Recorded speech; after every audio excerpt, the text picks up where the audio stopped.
ساڵتان لێبێ لە خزمەت مامۆستای خۆشەویست مامۆستا سەدریە یابە ئەحمەد کە بەڕێزیان بەرپرسی لقی خوشکانی دەوروبەرن گفتوگۆ دەکەین لەبارەی ئامادەکاری و چۆنێتی بەڕێوەچوونی فیستیڤاڵی تاجی زێڕین لەم ساڵدا.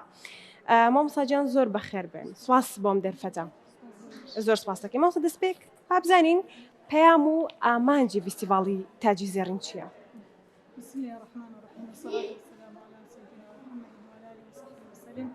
سرتا پیرۆزبایی جوانانە مەکەم خوای گەورە موفقیان کە دیارە ئەمڕۆ کە کۆمەڵێک کچی جوان دێنە پێشە و ئاەتێک لە ئاەتەکانی خوای گەورە ژیانی خۆیان جێبەجێەکەن فەرمانێکی خوای گەورە جێبەجێکەن. هەڵبەتە ئەو فیستیڤاڵە زۆر گرینگە زۆر گەورەیە لەبەر ئەوەی کۆمەڵێک کچمان هەیە کە تا ئێستا ئاشنا نەبوونا بە ئاینی خۆمان، بەڵام لە ئێستادا کە دەست ئەکەن بە باڵاپۆشی کەواتە ئێستاتی ئەگەن باڵاپۆشی ینی چی؟ باڵاپۆشیانی فەرمانێکی خوای گەورە یعنی ملکەچن بۆ فەرمانی خوای گەورە. تاجی زێڕین پرۆژەیەکی زۆر جوانی گەشەپێدانە، موفق بن، سەرکەوتوو بن، سەرفراز بن، ماندوو بوونە ئینشەڵا خوای گەورە ماندووبوونیان هەم لە دنیا و لە قیامەت بۆ بە حسابێکی بەپایان هەنووسێت ئینشاءڵڵا. ئەو خانمانەیە کە تازە بوونەتە باڵاپۆش و بەشداریان لەم فیستیڤاڵە کردووە، هەر ئەوەندەی کە فیستیڤاڵەکە دەستی پێکرد و کۆتایی هات تەواو ماڵ ئەوەیان لێ دەکەن یاوەتە دوای فیستیڤاڵەکەشەوە دەستیان دەگرن و لەگەڵیان بەردەوام دەبن؟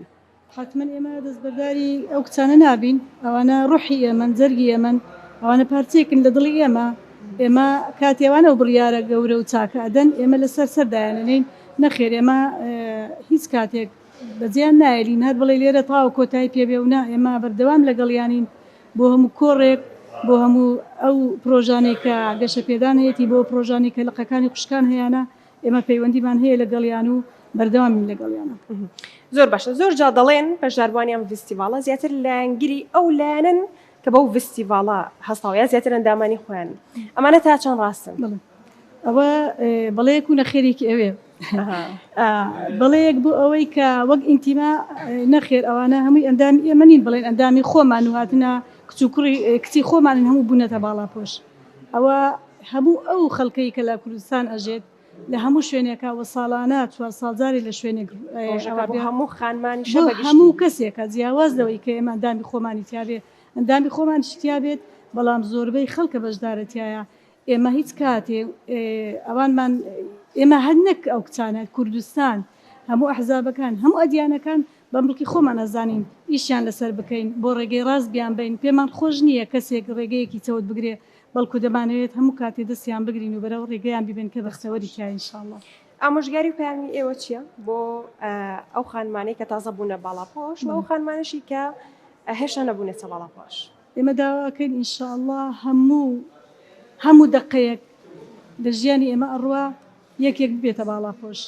ئەو گەورەیە بۆی چونکە ئێمە لە بیرمان نەچێ باڵاپۆش تاجێکە، حەیایە، شەرمە، شکۆیە، هەموو ئەم شتە جوانانە لێوە جێبێتەوە. سەرپۆشکردن بەمانەوە نێ من تەنها سەرپۆشێ بەسرم دەم و تاو بۆی هەموو ئەحکامەکان و مەرجەکانی باڵاپۆش ئەبێ جێبەجێ بکەم. ئەنجا ئێمە پەیاممان بۆوان ئەوەی ئیستیقامەیان هەبێت، چونکە زۆر گرنگە ئیستیقامە بۆ ئینسان. خوای گەورە لە قورئانە باسی ئیستیقامە بۆ ئەکا فەرمێ ئیستیقامە بکە لەسەر ئەو کاری کە ئەیکەی، واتە بەردەوام بە لەسەر ئەو کارێکی کە کردت کارێکت کرد ئیستیقامەت هەبێ بەردەوامی بە لەسەری. ئێمە پێمان خۆشە ئەو خوشکانی کە باڵاپۆشن داواشیان لێ ئەەکەین و داواش لە خواکەین ئیستیقامەیان پێبەخشێت لە دوای ئەم تاجی زێڕینە و باشتر بن، نمونەی جوانتر بن، کۆمەڵی کەستر بە دوای خۆیان هەبن. دەستەکان خۆش بێ مامۆستا، سپاس کە لەگەڵ ئێمە بووین. ناوبڕێک وەردەگرین و بەردەوام دەبین لە خزمەت میوانەکانی دیکە.